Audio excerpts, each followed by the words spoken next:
Hello friends, this is SP Singh and welcome to smarter everyday. Dear friends, आज हम Thorndike का जो सिद्धांत है प्रयत्न एवं भूल का सिद्धांत, जिसको हम प्रयास एवं त्रुटि का सिद्धांत भी कहते हैं, इस सिद्धांत को बहुत ही अच्छी तरीके से वेल तरीके से समझने वाले हैं।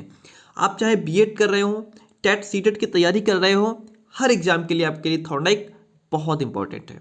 ठीक है, बीएड में अगर बात करूं तो बीएड में सभी यूनिवर्सिटी का कॉमन टॉपिक है थॉर्नडाइक। और अगर मैं बात करूं लखनऊ यूनिवर्सिटी की, तो लखनऊ यूनिवर्सिटी में आपका जो पेपर सेकंड है उसकी यूनिट सेकंड में चैप्टर 7 में आपको थॉर्नडाइक मिलेंगे। ठीक है, वहां से आपको थॉर्नडाइक को तैयार करना है। तो आज की इस क्लास को देखने के बाद आपको किसी भी एग्जाम के लिए थॉर्नडाइक दोबारा पढ़ने की आवश्यकता नहीं पड़ेगी। हम यहां से थॉर्नडाइक को समझेंगे। पूरी की पूरी कहानी इस बॉक्स में है। अगर आपने इस बॉक्स की कहानी को सुन लिया तो फिर बाकी कहीं से कुछ पढ़ने की आवश्यकता ही नहीं है। ठीक है, तो चलिए शुरू करते हैं आज की बेहतरीन क्लास थॉर्नडाइक। देखिए डियर फ्रेंड्स, अगर आप चाहते हैं कि जो भी आपको पढ़ाया जा रहा है उसकी पीडीएफ आपको मिल जाए, तो पीडीएफ के लिए आप जो हमारा टेलीग्राम चैनल है स्मार्टर एवरीडे करके, यहाँ हमें फॉलो कर सकते हैं। अगर आप यहाँ जुड़ जाएंगे तो आपको पीडीएफ मिलती रहेगी।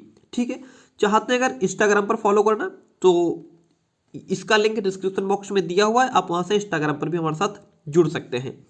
हमारा एक और यूट्यूब चैनल है एसपी सर ब्लॉग्स के नाम से, आप हमारे साथ यहाँ भी जुड़ सकते हैं, इसका भी लिंक डिस्क्रिप्शन बॉक्स में है। ठीक है, तो चलिए आगे बढ़ते हैं। देखिए पहले हम जो थॉर्नडाइक का सीखने का सिद्धांत है इसकी थोड़ी भूमिका पढ़ेंगे और उसके बाद इस चित्र की कहानी सुनेंगे, आपको सुनाएंगे, समझाएंगे, ताकि आपको हमेशा के लिए थॉर्नडाइक याद हो जाए। ठीक है, उसके बाद इनका जो भी कहानी है वो नीचे लिखी हुई भी है। और फिर लखनऊ यूनिवर्सिटी वालों के लिए एक प्रीवियस ईयर में क्वेश्चन पूछा गया था, थॉर्नडाइक के सीखने के सिद्धांत का शिक्षा में क्या उपयोग है। बहुत ही इंपॉर्टेंट क्वेश्चन है कि सीखने का जो सिद्धांत है उसका एजुकेशन में हमारा क्या उसका यूज है, इस क्वेश्चन को पढ़ेंगे। ठीक है, और जो थॉर्नडाइक का सिद्धांत है इसकी क्वालिटीज क्या है, इसके दोष क्या है, कमियां क्या है, इस प्रकार से आज का ये टॉपिक हम क्लियर करने वाले हैं। ठीक है, चलिए तो बने रहिए क्लास में लास्ट तक, ताकि हर एक चीज क्लियर हो जाए और आपको दोबारा से पढ़ना ना पड़े। देखिए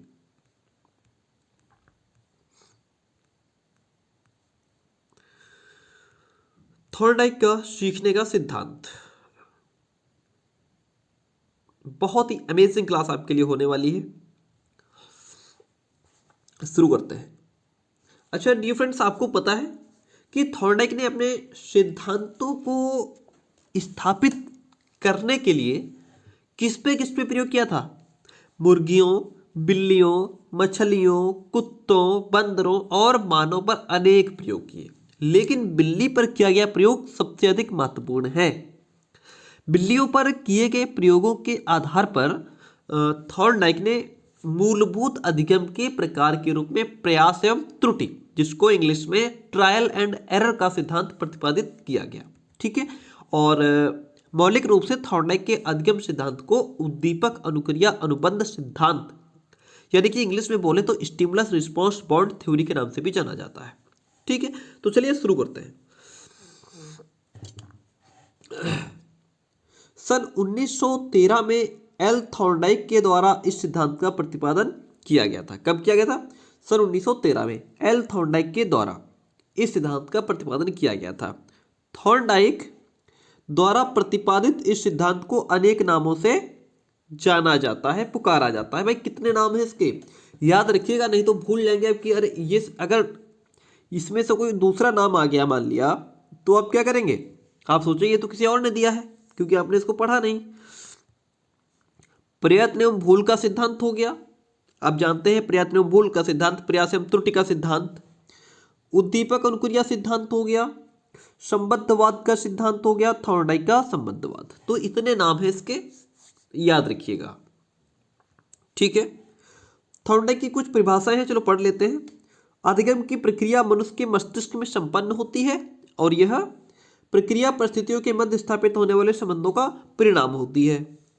फिर दूसरी परिभाषा लिखिए, अधिगम या सीखना स्नायुमंडल और तंत्रिका तंत्र में परिस्थितियों एवं अनुक्रियाओं के मध्य संबंधों को बनना और सशक्त होता है। चलो देखिए, जब कोई मनुष्य कुछ सीखता है तो उसके सामने एक विशिष्ट प्रकार की परिस्थिति उत्पन्न होती है। भाई अगर आप कुछ सीख रहे हैं तो आपके सामने अनेक प्रकार की, अलग अलग प्रकार की क्या होंगी, समस्याएं भी उत्पन्न होंगी, परिस्थितियां होंगी, कंडीशंस होंगी, और जो ये परिस्थिति ही उसे किसी न किसी प्रकार की अनुक्रिया करने के लिए प्रेरित करती है। जो आपके सामने परिस्थिति होगी, जो भी प्रॉब्लम आपके सामने आएगी, उसको सॉल्व करने के लिए आप कोई ना कोई तरीका तो अपनाएंगे, कोई ना कोई रास्ता तो ढूंढेंगे ना, ताकि वो प्रॉब्लम सॉल्व हो जाए। और जब आप उसको सॉल्व करने के लिए अलग अलग प्रकार के तरीके अपनाएंगे, रास्ता ढूंढेंगे, तो क्या होगा, आप उससे सीखने को भी तो मिलेगा उससे, है ना। यह जो परिस्थिति है, यह जो परिस्थिति है वह यही उसे किसी न किसी प्रकार की एक्टिविटी, किसी न किसी प्रकार की अनुक्रिया करने के लिए क्या करती है, प्रेरित करती है। तो थॉर्नडाइक यही कहता है कि देखिए, जब बच्चा कोई सॉल्यूशन ढूंढ रहा होता है, कोई क्वेश्चन सॉल्व कर रहा होता है, तो उसके सामने अनेक प्रकार की प्रॉब्लम क्रिएट होती है, फिर वो उसको सॉल्व करने के लिए अलग अलग तरीके अपनाता है।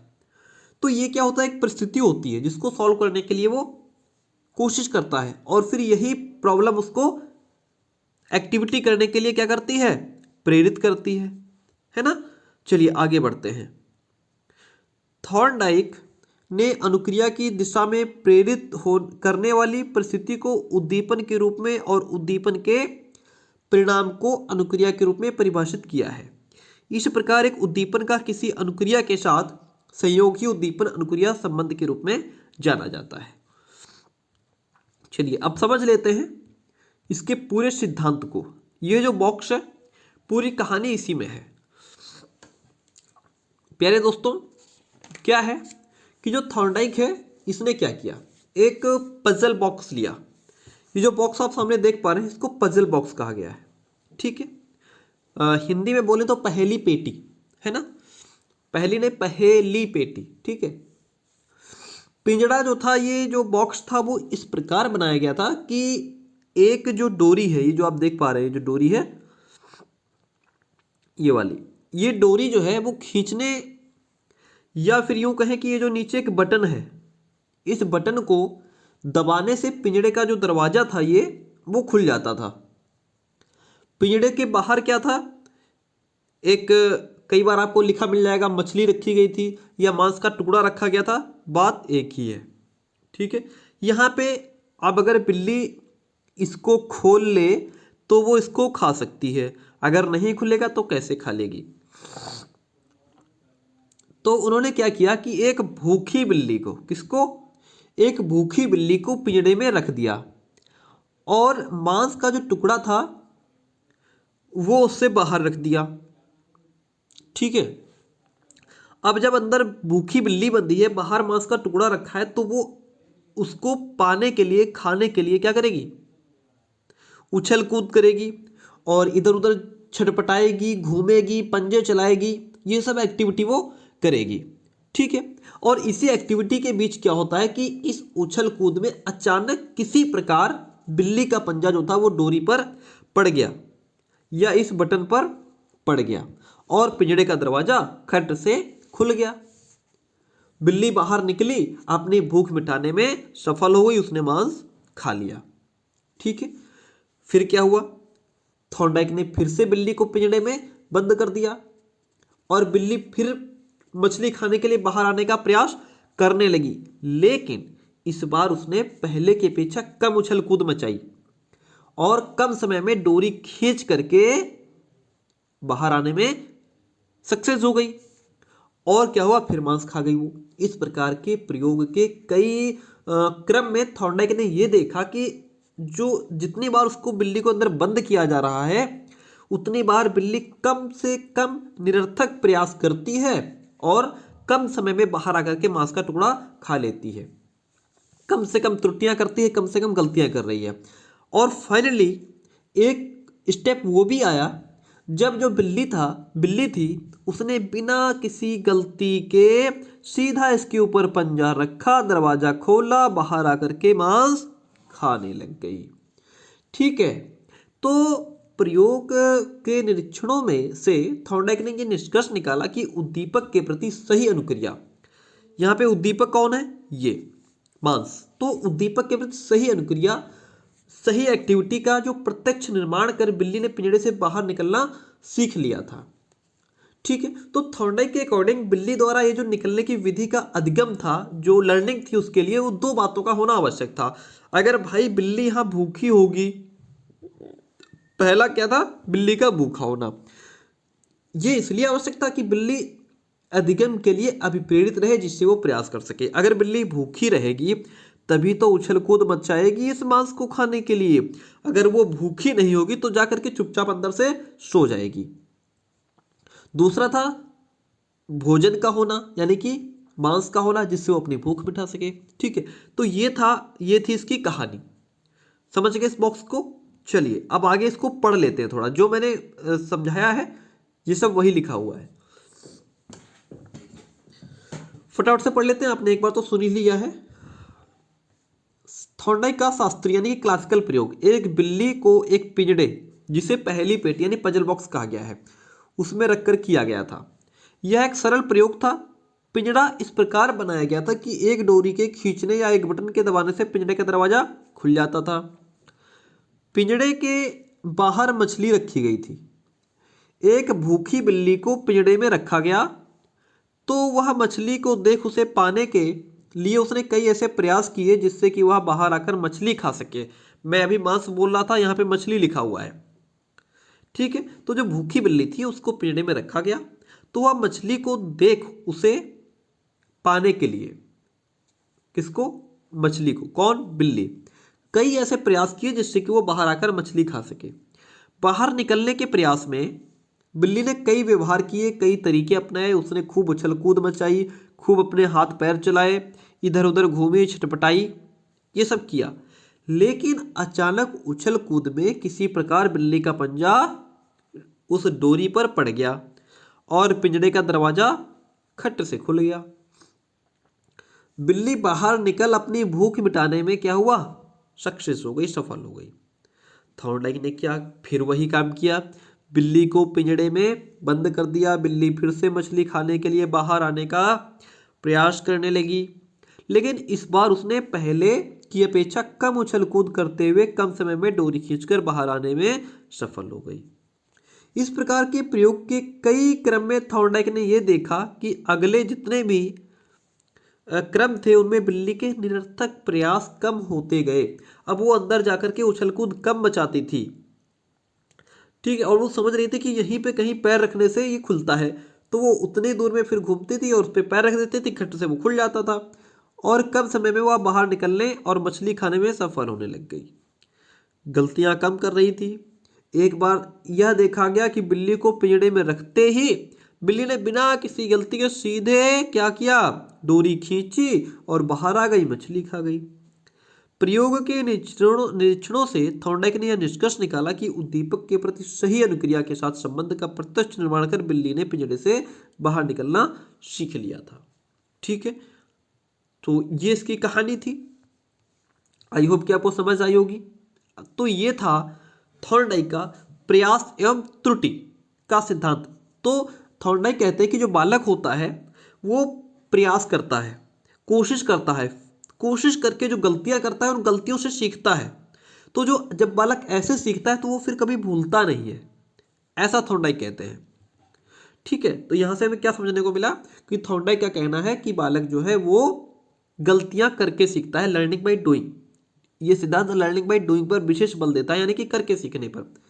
तो क्वेश्चन है हमारे सामने, थॉर्नडाइक के सीखने के सिद्धांत का शिक्षा में क्या उपयोग है? बहुत ही इंपॉर्टेंट क्वेश्चन है।